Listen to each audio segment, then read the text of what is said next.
taxa de desconto. Até aqui, a gente vem falando do modelo de fluxo de caixa descontado e a gente passou bastante tempo falando da modelagem das premissas, cada uma delas, né, até a gente chegar na conta do fluxo de caixa no tempo. Porém, como eu já comentei preliminarmente no início do curso, é necessário que a gente utilize uma taxa de desconto para trazer esses fluxos de caixa a valor presente. Então agora a gente vai falar um pouco deste conceito.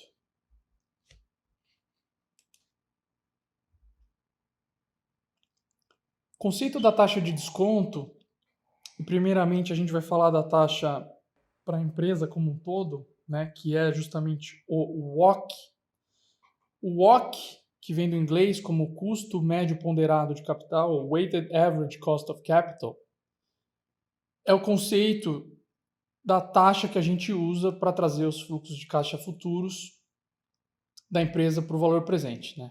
Então ela vai representar uma média ponderada de um retorno exigido pelo capital investido total na empresa.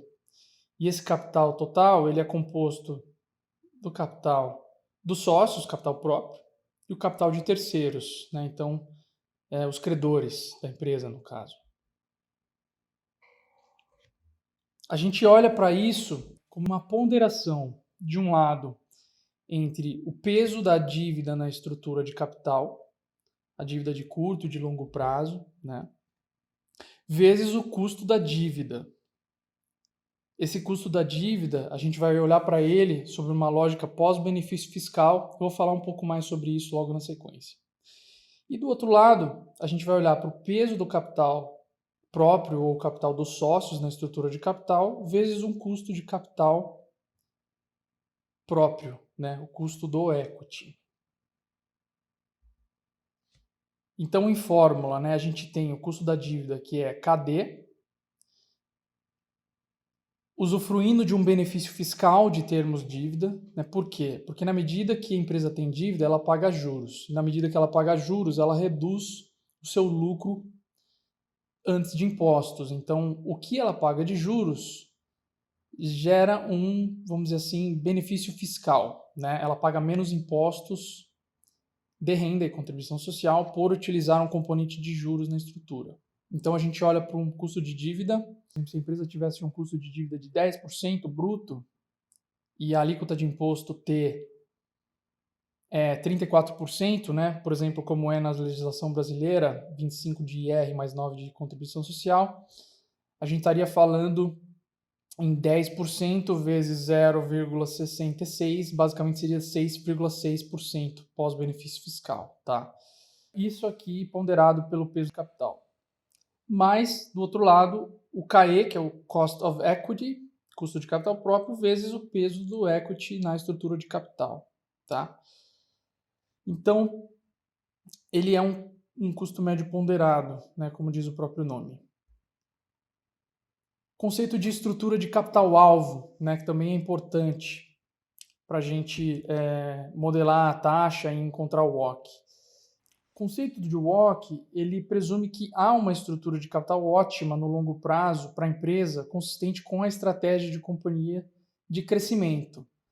E essa não seria nem uma estrutura totalmente dependente de capital próprio, nem uma estrutura totalmente dependente do capital de terceiros ou de dívida, até porque isso nem seria factível, né? Os credores provavelmente não iriam querer financiar a totalidade da empresa sem ter nenhum skin in the game dos sócios, né? A empresa ficaria com um risco muito alto de alavancagem nesse caso.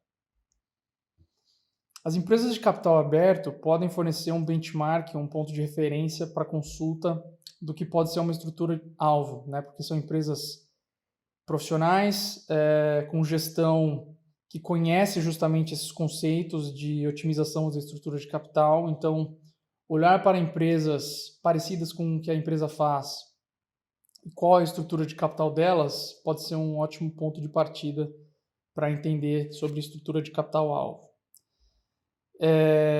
E aí, para a modelagem, né, uma vez que a gente adota uma estrutura, vamos supor que seja uma estrutura, por exemplo, 30% de capital de terceiros e 70% de capital próprio.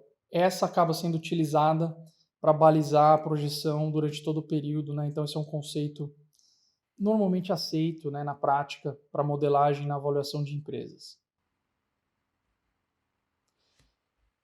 Esse gráfico aqui é só para a gente entender um pouquinho de onde vem esse conceito da estrutura de capital ótima, né? À medida que a empresa vai usando um pouco mais de dívida na sua estrutura de capital total, essa dívida, teoricamente, deveria ter um custo menor do que o custo de capital próprio, porque é um componente mais sênior, né, da estrutura de capital, os credores recebem primeiro numa eventual liquidação da empresa.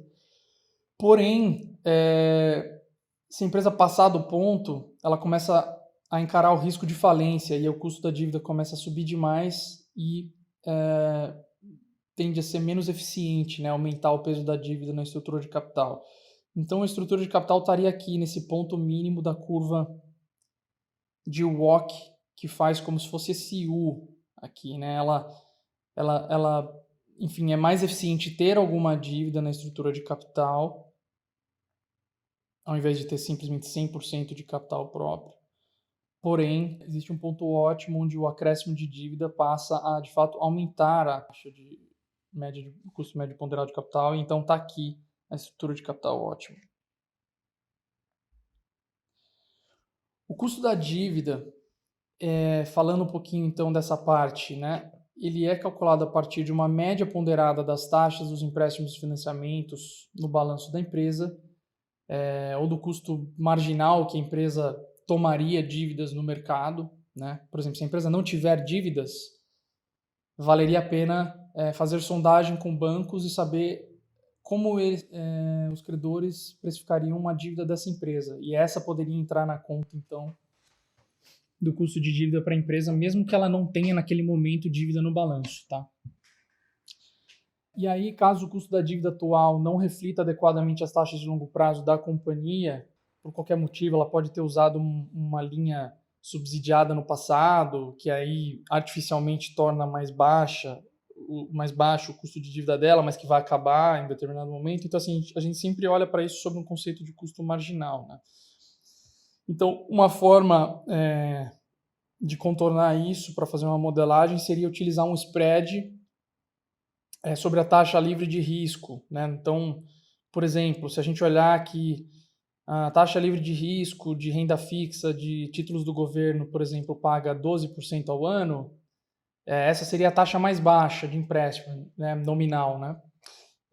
Então, a empresa teria que tomar isso mais um spread, sei lá, mais 1, 2, 3, X% ao ano, além desses 12, como uma taxa bruta nominal. Uma outra forma de olhar também é olhando para o custo dívida médio de pares, né? Então, olhando para pares do mesmo setor que tenham uma alavancagem balanceada, isso também pode trazer um proxy interessante do que é esse custo de dívida da empresa. E aí, falando do custo de capital próprio, do cost of equity, né? Essa é a taxa de retorno exigida para os investidores para tomar o risco de renda variável de uma empresa naquele segmento e com as especificidades daquela empresa, por exemplo, de tamanho, né? Então ele vem normalmente de um modelo muito utilizado no mercado, que é o Capital Asset Pricing Model.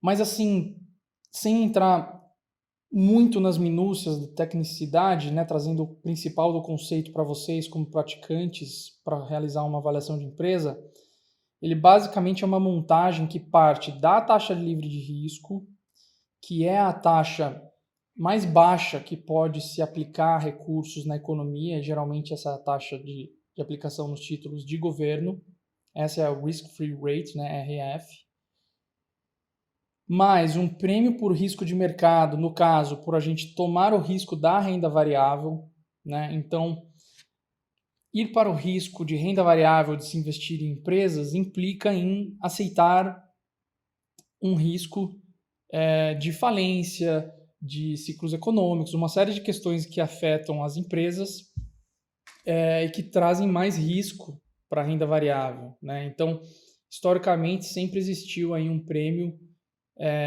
de renda variável sobre a renda fixa, justamente por esse componente de maior risco. Então, os investidores querem ter mais retorno por isso. E isso acaba sendo trazido por um coeficiente de regressão que é o beta, né? Que compara o risco do setor da empresa contra o risco de uma cesta de empresas, de todas as empresas do mercado, né? Por exemplo, o SP500, Ibovespa, etc. Então a gente por aqui acaba encontrando um coeficiente específico do setor, do que a empresa faz, vezes o prêmio do risco de mercado menos o taxa livre de risco, desculpa, risk free. E eventualmente pode caber também um prêmio por risco de tamanho. Empresas menores têm menos liquidez, podem estar com muito risco em uma determinada jurisdição, uma determinada linha de produtos. Então também essas small caps, micro caps, empresas muito pequenas tendem a ter mais um componente de risco que pode ir desde 1,5% até 5, 6%. Existem alguns estudos que mostram esse componente de risco também. Tem uma entidade americana que calcula isso há muito tempo, que é a Ibbotson Associates, né? Então ali, por exemplo, é uma fonte para se consultar para prêmio de tamanho. E só mais um comentário, né? O prêmio de risco de mercado, ele tem algumas formas de calcular. Você pode olhar para retornos de longo prazo de equities versus renda fixa, você pode olhar para modelos multifatoriais, enfim. Mas na minha experiência, em vários modelos e avaliações que eu já desenvolvi, critiquei e mesmo modelos que eu li de vários praticantes, isso acaba ficando num intervalo, pelo menos aqui para o Brasil, né, entre 4 a 7%, tá? Então só para passar um referencial para vocês aí do que é um intervalo de prêmio de risco de mercado, né? Isso oscila um pouco dependendo do que está acontecendo com o mercado, do momento das taxas de juros, do humor, né, dos mercados, mas a maioria dos prêmios que eu vi acabam ficando nesse intervalo, tá? Então, um prêmio, por exemplo, de 5, 6 não é nada muito fora, aqui, falando especificamente do prêmio de mercado. Para olhar uma taxa, fazer uma conta de WACC em dólar, aí a gente olharia, principalmente quando o contexto do investidor que está avaliando aquela empresa é internacional, né? Então, uma grande multinacional, um fundo de fora, ele vai fazer essa conta do WACC em dólar. Então ele vai partir da taxa livre de risco nos Estados Unidos, que historicamente é bem mais baixa do que a taxa do Brasil. Porém, para vir tomar um risco aqui no Brasil, ele vai ponderar isso pelo risco país do Brasil. Ele pode olhar para um EMBI, né, pelo Credit Default Swap do Brasil, enfim, tem alguns locais de consulta que ele pode adicionar para o risco do país do Brasil. Ele também vai fazer uma ponderação entre o beta daquele setor da empresa vezes o risco de mercado, porém aí ele vai olhar muito mais para o risco de mercado no contexto internacional ou de Estados Unidos, ao invés de olhar no contexto de risco de mercado do Brasil. E aí vai ser ajustado isso por um diferencial de inflação entre Brasil e Estados Unidos, no caso, né? A gente fala do investidor olhando em dólar. E, infelizmente, esse diferencial sempre existe, né? As taxas no Brasil, IPCA, se a gente olhar numa janela aí desde a estabilização da moeda de 94 até hoje, ela roda muito mais no limite superior das bandas que o Banco Central busca, então está muito mais para 5, 6% ao ano do que para os 4 ou 3 que o Banco Central persegue, né? A gente agora nesse ano de 2021 fechou com IPCA de 10, mas assim, vários anos também acima da banda de 3 a 4% que o Bacen busca. E enquanto nos Estados Unidos a inflação costuma rodar bem mais abaixo, né? Uma inflação na casa de 1, 2%, tudo bem que nesse último ano, pós-Covid, subiu, né? Subiu um pouco, subiu razoavelmente, na verdade, né? Em relação às médias históricas. Então vamos fazer um exercício aqui de WACC. A empresa ABC, ela tem um lucro líquido na casa de 80 milhões de reais. Ela é uma empresa do setor de educação. E a gente está passando a informação aqui que o endividamento dela é de 10% ao ano. E aí estamos dizendo que essa empresa está aqui, né, no Brasil. Vamos calcular o WACC dela. Bom, o custo efetivo da dívida, vamos dizer aqui que é 10%, tá? Desculpa, então isso aqui já seria líquido do efeito de imposto de renda. A gente encontraria um rendimento de título do governo federal, porque ela está no Brasil, então vamos fazer essa conta em reais mesmo, para simplificar. Então a gente encontra um rendimento de título do governo federal brasileiro de longo prazo e ele está, a data de consulta, por exemplo, em 11,4% ao ano. A gente encontra um prêmio de mercado, por exemplo, fazendo uma busca ali de estudo de longuíssimo prazo de retorno de equities vezes renda fixa, e a gente vê que tem ali um prêmio exigido na casa de 5,3%, que está dentro daquele intervalo que eu comentei para vocês, né? E a gente também, por não ser uma empresa tão grande e não ser uma empresa de tanta liquidez, a gente também considera aqui no caso um prêmio por tamanho, nesse caso aqui de 3%. Então a gente vai somar esses componentes e vai encontrar aqui qual que é o retorno exigido pelo investidor, ou seja, o cost of equity. Então a gente vai ver que ele é bem maior do que o custo efetivo da empresa, né? Então no caso aqui ele é 19,7% ao ano. E aí a gente vai ter que fazer o quê? A ponderação, né? Qual que é o peso de dívida e qual que é o peso de capital próprio na estrutura total da empresa. Então vamos dizer que ela tem um pouco mais de 71% de capital próprio e vamos dizer que ela tem um pouco menos de 30%, né, menos 71% de dívida, ou 28,6%. Quando a gente roda essa conta, o OC é, portanto, 16,9%. Esta é a taxa que a gente utilizaria para um modelo dessa empresa.